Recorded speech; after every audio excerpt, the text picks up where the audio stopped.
we catch back up with Jukebox and we see Kanan, where, Jukebox is practicing with her group and stuff. They have like a little, well, not so much practicing, they have like a little photo shoot going on, and we can see that things are starting to get rolling with them. But at the same time, Jukebox is keeping her options open, or at least exploring other options, and she's still speaking to like the military recruiters and things like that, trying to figure out a place for herself, right? Because there's no guarantee that this group is going to take off and become a thing. So at the same time, her and the other two girls, you still have the one girl who's like kind of a jerk. Aisha's pretty sweet, like seems like a normal teenager.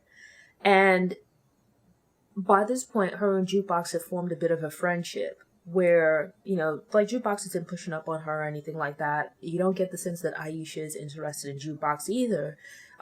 They're just friends, right? And Jukebox recognizes her as being, a nice girl and stuff. And so we saw previously that while she introduced Kanan to Aisha, she also gave him fair warning, like, be nice to her. She's, a nice young lady and stuff like that. Not to say that he should mistreat her if she wasn't an angel, but she's a sweet girl. Be nice to her, and don't get her into any kind of nonsense. And we see it's like, you think back to it, the first season where Kanan was like only had eyes for Davina and was pining after Davina. Then last season you saw the nonsense with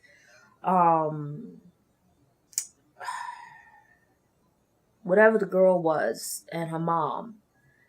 Like the mom being a perv and just that whole icky situation and stuff. And now you see him with Aisha, who is an age appropriate girl.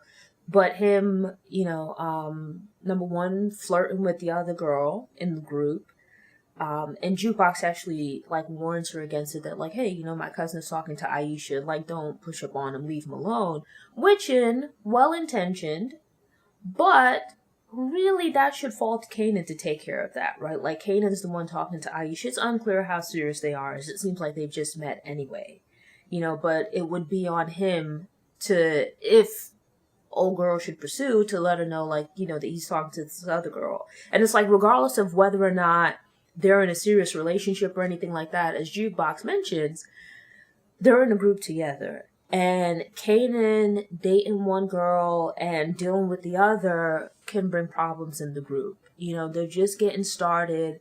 They have enough tension and drama with this, showboat or whatever being in the group, much less to add this other thing of, Kanan dealing with two of the members. Like, it would just create a messy situation and cause problems. So, from a personal standpoint, looking out for Aisha, it made sense for Jukebox to say something, but then also from a business perspective, from a professional perspective, it made sense for her to say something as well, because who needs that messy situation? Only to then see that, him and Aisha go to the movies and stuff. They're making out, stuff that teens would do. But Kanan is a little bit advanced, from his old lady girlfriend that he had last season. And now these old people friends that he's hanging out with. Jukebox actually makes a funny joke about him and his friends going down to Atlantic City. That's like the old people hang out in, like, if you're in the New York area. Like, them old biddies, they love them buses to Atlantic City, boy, playing slots and whatnot. And so it's like, you see him hanging around a lot of older people, like older hustlers and whatnot. And we actually get a little bit more info about Snap and Pops, these names, because, like, their names are Snaps and Pop, but, like, I feel compelled to say, like, Snap, Crackle, and Pop from, like, the Rice Krispies commercial.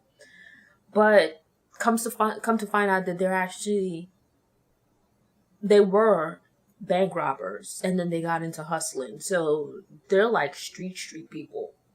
They've got a backstory. And it just goes to show, like, that Kanan just doesn't, like, Jukebox knows the streets, right? You think back, same thing, first season, where Jukebox was able to break down to Kanan how to get out there and sell, right? Like when he was trying to hustle in the park. And you look at it now where she knows the movers and players, and it's obvious that Kanan doesn't really, right? Like Ronnie's the one that introduced him, but Jukebox knows all of the local players, right? And we can see, like Kanan is kind of pushing for things to move a bit fast with Aisha, and she's not going for it. Like she's trying to set limits, I guess, or trying to slow things down a little bit. And we see that he's not like the sweet kid that he was in the first season, right? Where, he was pining after Davina. When Aisha shuts down his attempts to move more quickly, and says that, she wants to go home instead, he, decides to stay to watch the rest of the movie and pretty much tells her to take the train. So it's like already I can see it that Kanan is going to then turn around and pursue the other girl. And you can just see it's going to bring problems in the group. In addition to that, we come to realize, like, the first time we met Aisha was at the audition for the group. And, she was throwing up. Jukebox was throwing up at the same time, but Jukebox was nervous. I thought the same for Aisha as well, but as comes out in this episode is that this is something that frequently happens. It seems that she's... Which one is it when you throw up a lot? Is that bulimia? When, like, you eat and then you throw up? But whatever it is, it seems to be more of a disorder kind of thing. Like, she's not throwing up as a result of being anxious. She has something else going on. And so it's going to be interesting to see what happens between the group, right? Like, we already know the group is going to fall apart, but how? What exactly happens? Initially, I thought that, like, Aisha and Kanan were going to be together and Kanan was going to get into some nonsense and, she'd get caught up in the crossfire. I don't think that's it. It seems more Kanan's probably going to double dip between members of the group and it's going to bring tension. But at the same time, I think there's more to see from Aisha, and he probably will end up bringing some kind of ruckus to them in the group beyond just the romantic kind. Jukebox shows up to talk to him because she's spoken to Aisha about what went down between her and Kanan. And, Kanan's kind of trying to play big boy in front of Ronnie.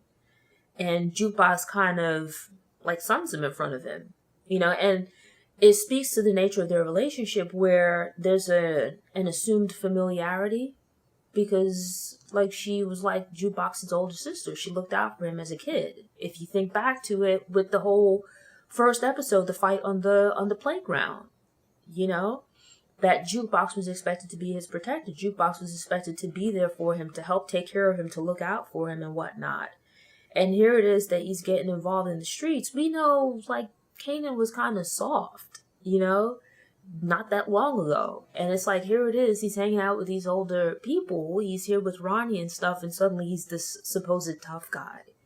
And I thought it was really telling, or on point, with Jukebox kind of calling him out, telling him, like, he's into, like, this street stuff and with this persona and whatnot. Thanks for tuning in. To ensure you don't miss any episodes, subscribe to the channel, click the notification bell, go ahead and click the thumbs up button if you like what you saw, and go ahead and share it on social media.